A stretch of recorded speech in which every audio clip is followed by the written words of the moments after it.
18 নম্বর সূরা, কোরআনের একেবারে মাঝখানের সূরা। আলহামদুলিল্লাহিল্লাযী আনজালা আলা আবদিহিল কিতাবা ওয়া লাম ইয়াজআল লাহু ইওয়াজা, এই আয়াত দিয়ে শুরু হয়েছে, শেষ করা হয়েছে ফামান কানা ইয়ারজু লিকা রাব্বিহি ফালইয়ামাল আমালান সালিহা ওয়া লা ইউশরিক বিইবাদাতি রাব্বিহি। আর মাঝখানে আছে ওয়ালিয়াতালাত্তাফ। হাফেজ সাহেবরা উত্তর দাও, মাঝখানে আছে কি? কথা কন। ওয়ালিয়াতালাত্তাফ একটা শব্দ আছে সূরা কাহাফের মাঝখানে।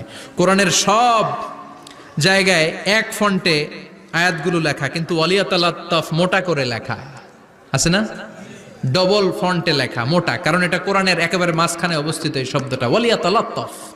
এর আগে যত শব্দ এর পরে তত শব্দ, এর আগে যত কোরআনের অক্ষর এর পরে তত অক্ষর। সুবহানাল্লাহ বাড়িতে গিয়া